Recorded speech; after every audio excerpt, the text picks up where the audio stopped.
ఓం శ్రీ గురుభ్యో నమ. ఓం శ్రీ మాత్రే నమ.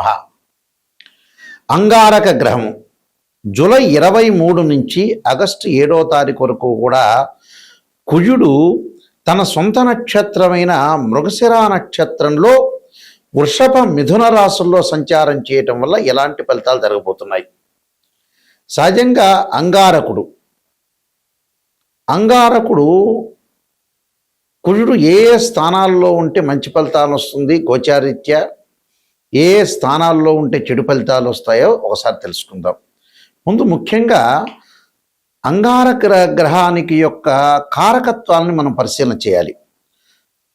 ఏం చెప్పారు శాస్త్రంలో అంటే సత్వ భూ ప్రాకార రోగ వ్రణ సాహస శస్త్ర అగ్ని సందర్శనోత్పాటన భాతృక కుజ అన్నారు.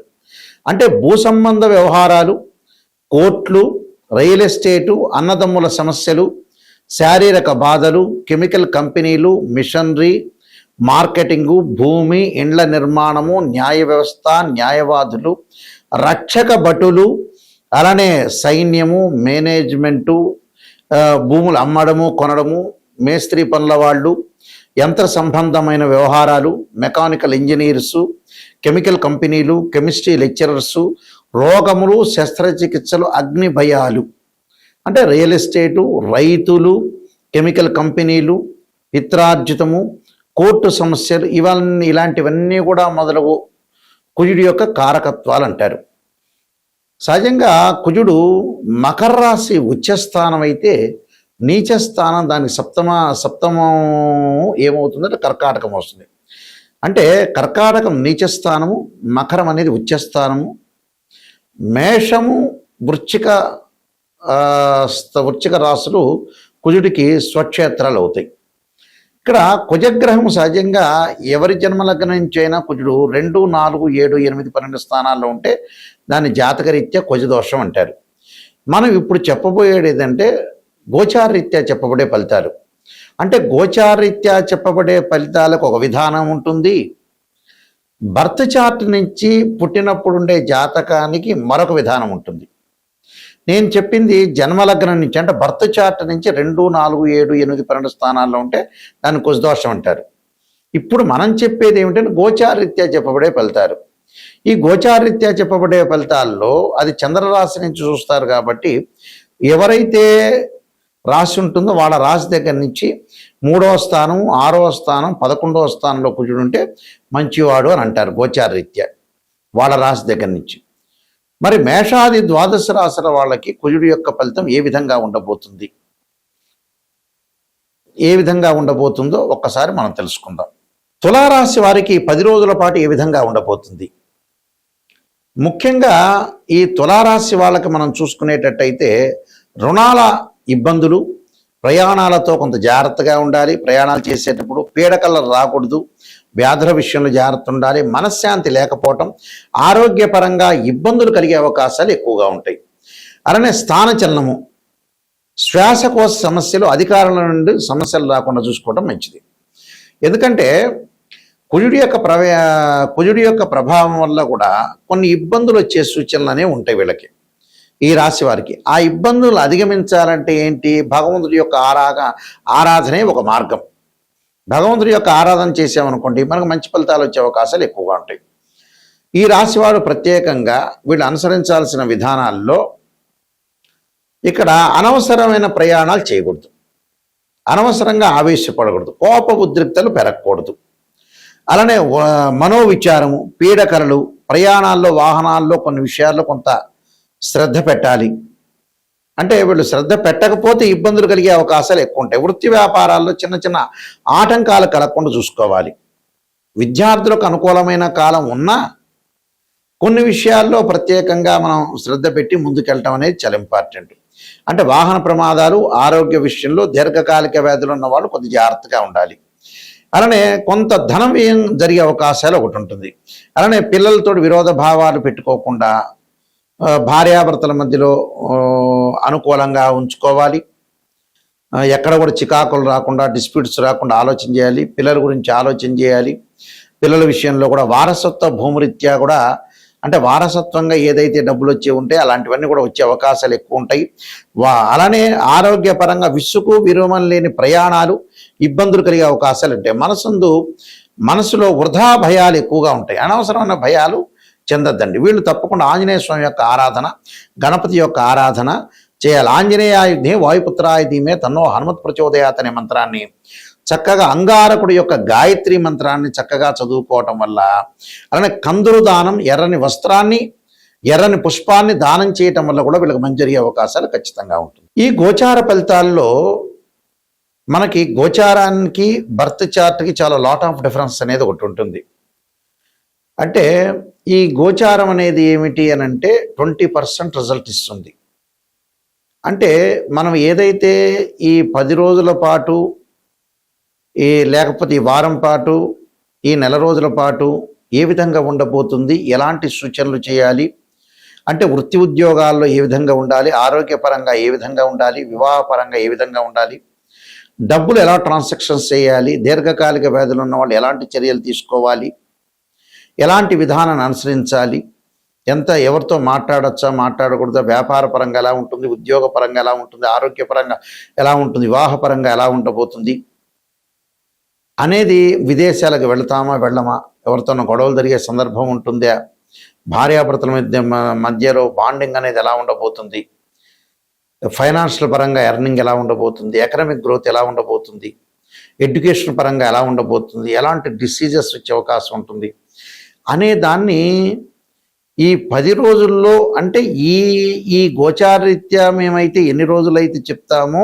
అంటే జూలై 23 నుంచి ఆగస్టు 7 వరకు కూడా కుజుడి యొక్క ప్రభావం ఎలా ఉండబోతుంది, అంటే భూ సంబంధ వ్యవహారాలు, అన్నదమ్ములు, ప్రత్యేకంగా మార్కెటింగు, ఇండ్ల నిర్మాణము, న్యాయవాదులు, రక్షక భటులు, మేస్త్రీ పనులు చేసేవాళ్ళు, యంత్ర సంబంధమైన విషయాలు, మెకానికల్ సంబంధించిన వాళ్ళు ఏ విధంగా ఉండబోతున్నారు తెలుసుకోవడమే గోచారం.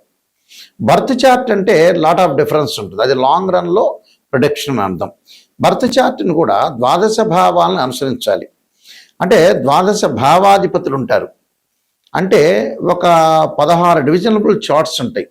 ఈ 16 డివిజనబుల్ చార్ట్స్ని మ్యాథమెటికల్గా క్యాలిక్యులేషన్ వేసి మనం భావచక్రాన్ని, రాశిచక్రము, నవాంశము, దశమాంశము, సప్తమాంశము, త్రింశాంశం, ఇలాంటి 16 అంటే 16 డివిజనబుల్ చార్ట్స్ ఉంటాయి. ఈ 16 డివిజనబుల్ చార్ట్స్ని మనం అనాలిసిస్ చేయాలి. అందులో భావాధిపతులు వేరు, రాస్యాధిపతులు వేరు, ఆ బాక్స్లో ఉండే గ్రహం వేరు. భావాధిపతి అంటే ఏంటంటే లగ్నం నుంచి అనుసరించేది. అంటే లగ్నం అంటే తనుభావం, తనుభావానికి రవి అధిపతి, ద్వితీయ భావానికి గురువు, తృతీయ భావానికి కుజుడు, చతుర్థ భావానికి చంద్రుడు బుధుడు, పంచమ భావానికి గురువు, షష్టమ భావానికి శని కుజులు, సప్తమ భావానికి శుక్రుడుని, అష్టమ భావానికి శనిని, అలానే భాగ్యస్థానానికి భాగ్యభావానికి రవి గురువులని, అలానే దశమ భావం రవి బుధుడు గురువు శని దశమ భావం, లాభభావం గురువని, వ్యయభావం శనిని, ఇవన్నీ అనుసరించాలి. అంటే ఇవి భావాధిపతులు. రాస్యాధిపతులు వేరు. అంటే భావాధిపతి అంటే ఇంటి ఓనరు, రాస్యాధిపతి అంటే బిల్డరు. అక్కడుండే ఏదైతే బాక్స్లో ఉంటుందో, మేషాది రాసుల బాక్స్లో ఉంటే అవి టెనెంటు అని అర్థం. అంటే తాత్కాలిక గ్రహాలు మారచ్చు, టెనెంటు అని అర్థం. ఇవన్నీ కూడా మ్యాథమెటికల్గా క్యాలిక్యులేషన్ వేసి ఎక్కడెక్కడ దృష్టిలు ఉన్నాయి, ఏ లగ్నానికి ఏ దశలు కలిసి వస్తాయి, అంతర్దశలు ఎలా ఉండబోతున్నాయి, సూక్ష్మ దశలు ఏంది, ప్రాణదశలు ఏంది, లక్ష్య యోగాలు ఏంది, గజకేశ్వర యోగం ఏంది, రవిబుధాదిత్య యోగం ఏంది, మనకి చాలా కాంబినేషన్ ఆఫ్ యోగాలు చెప్పారు. చంద్రమంగళ యోగం దగ్గర నుంచి ఈ యోగాలు అనేవి కూడా ఏ విధంగా ఉండబోతున్నాయి. 300 కాంబినేషన్స్ ఉంటాయి యోగాల్లో. అంటే 2 or more planets is conjunction is called yoga అంటారు. 2 కానీ 3 గ్రహాలు కానీ కలిసినా దృష్టి ఉన్నా దాన్ని యోగము అంటారు. లైఫ్ని ఎలా ఎన్హాన్స్ చేసుకోగలుగుతాం, లైఫ్ని ఎలా ముందుకు తీసుకెళ్తాం అనేది యోగం తెలుస్తుంది. యోగము అంటే 2 గ్రహాల యొక్క కలయిక. అంటే 2 or more planets is called yoga అంటారు. దాని డెఫినేషన్ అది. మ్యాథమెటికల్ అనాలిసిస్ చేసి మనం చెప్పేది యోగము అంటారు. యోగము, గ్రహాలు, ఉద్యోగాలు, వ్యాపారాలు, ఇలాంటివన్నీ కూడా బర్త్ చార్ట్ ద్వారా తెలుస్తుంది. నిజాన్ని తెలుసుకోవటం చాలా ఇంపార్టెంట్. ఎక్కడైతే నెగిటివ్ ఉంటుందో దాన్ని మనం పాజిటివ్ చేసుకుంటే మనం కంప్లీట్ మ్యాన్ అయినట్టు. నిజాన్ని తెలుసుకోలేదనుకోండి, అనవసరంగా ఆస్ట్రాలజర్ని అప్రోచ్ కావటం అనేది మంచిది కాదు. నిజాన్ని తెలుసుకుంటేనే మనం బాగుపడే అవకాశాలు ఎక్కువగా ఉంటాయి. ఎందుకంటే సత్యం ఎప్పుడు కూడా సత్యమే. అసత్య ధోరణిలో ఎప్పుడు ఉన్నామనుకో మనల్ని మనం మోసం చేసుకున్న వ్యక్తిని అవుతాం. చాలామంది కూడా ఆస్ట్రాలజర్స్ అప్రోచ్ అవుతున్న ఎవరైతే క్లయింట్స్ ఉంటారో ప్రేక్షకులు, వాళ్ళందరూ కూడా పాజిటివ్ గురించి ఆలోచన చేస్తారు. పాజిటివ్ ఏముందంటే మీకు తెలుస్తుంది విషయం. ఆస్ట్రాలజీని అంత అప్రోచ్ కావాల్సిన పని లేదు. ఎక్కడైతే ఫ్యూచర్లో కానీ ప్రజెంట్ సిచ్యువేషన్లో కానీ నెగిటివ్ జరగబోతుందో దాన్ని తెలుసుకొని దాని పరిష్కార మార్గాలు తెలుసుకుంటే దాన్ని మనం ఓవర్కమ్ చేసే అవకాశం ఖచ్చితంగా ఉంటుంది. అలా ఓవర్కమ్ చేయలేదనుకోండి జీవితాంతం అంతే ఉంటుంది.